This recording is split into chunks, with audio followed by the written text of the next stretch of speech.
Création d'un device sur la plateforme The Things Network, communément appelée TTN, la plateforme spécialement dédiée à LoRaWAN.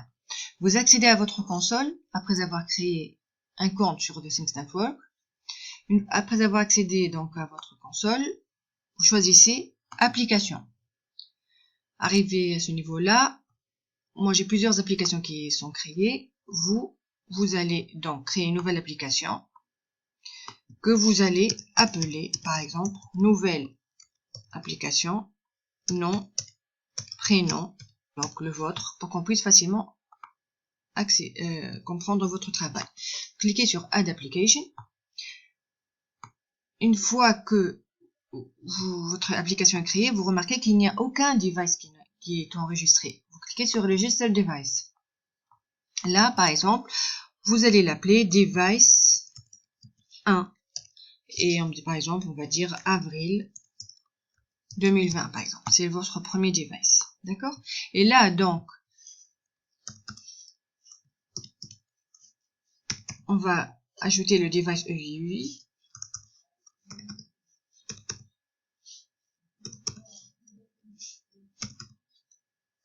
Vous choisissez ce qui vous convient. L'important, le respect de 8 bytes. Vous enregistrez. Donc, vous voyez bien que l'application key sera générée ultérieurement. Vous enregistrez votre device. Ça y est, vous avez enregistré votre premier device. Tout de suite, on voit devant nous donc les informations relatives à ce device. Donc là, vous voyez que par défaut, la méthode d'activation est OTA, Over the Air Activation.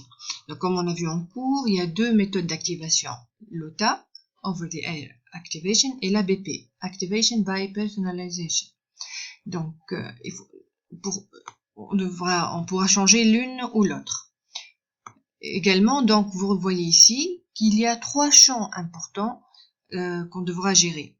Donc c'est le device EUI, c'est l'application EUI et c'est l'application key dans le cas de Over the Air Activation. Pour notre TP, on va choisir l'Activation ABP. Donc vous allez à Settings et vous modifiez la méthode d'activation. Et donc on choisit ABP. Et on enregistre. Vous avez activé donc votre ABP. Quels sont les trois champs dont vous allez avoir besoin pour votre TP de simulation à l'aide de Mbed Simulator? Ce sont ces trois champs. Après, vous allez copier un à un dans votre programme de simulation online sur Mbed Simulator. Donc, vous aurez besoin du device address, du network session key et de l'application session key. Donc, vous aurez besoin de ces trois champs. Vous les copierez un à un. Et donc, là, vous voyez les données que vous allez envoyer de votre simulateur parviendront donc à votre application. Ce qui est intéressant, c'est d'ajouter une intégration. Donc, vous allez vous recliquer sur votre nouvelle application et vous allez à Integration. Vous avez plusieurs choix d'intégration. Donc, vous cliquez sur Add Integration et là, vous voyez, vous avez plein de choix. Data Storage, Everything, HTTP Integration, My Devices, Cayenne, Open Source, Sensors, etc. Pour notre TP, on va essayer de travailler avec Data Storage. Donc, vous cliquez sur Data Storage. Et donc, ils vous disent ici, donc les données peuvent être accédées à l'aide d'une API et que vos données seront sauvegardées uniquement pour 7 jours. C'est suffisant pour notre TP. Donc, Add Integration.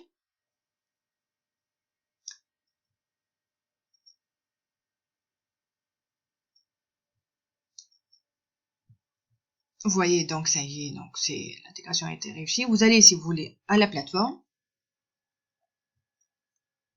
le Data Storage, et normalement, ils vont vous demander l'autorisation pour pouvoir faire ces trois get.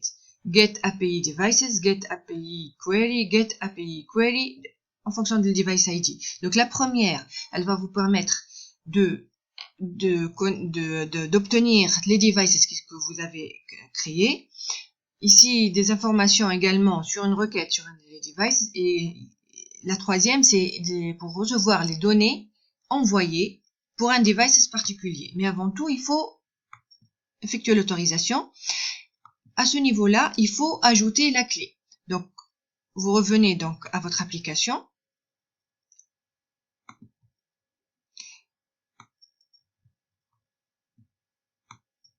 Et vous copiez dans l'application access key.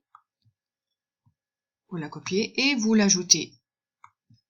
Comme on a fait dans le premier TP d'IBM. Donc, vous autorisez. Et actuellement, donc, vous êtes autorisé à faire des requêtes. Par exemple, on va tester par exemple une requête. La première donc requête, get API devices. Donc ici, donc, donne la liste des devices pour lesquels des données ont été sauvegardées. Donc, on fait donc une exécution. Quelle est la réponse? No content. Parce que on n'a encore rien envoyé comme données. Donc après, donc une fois qu'on va envoyer des données à l'aide du simulateur embed, on exécutera cette requête et on verra le résultat. Merci.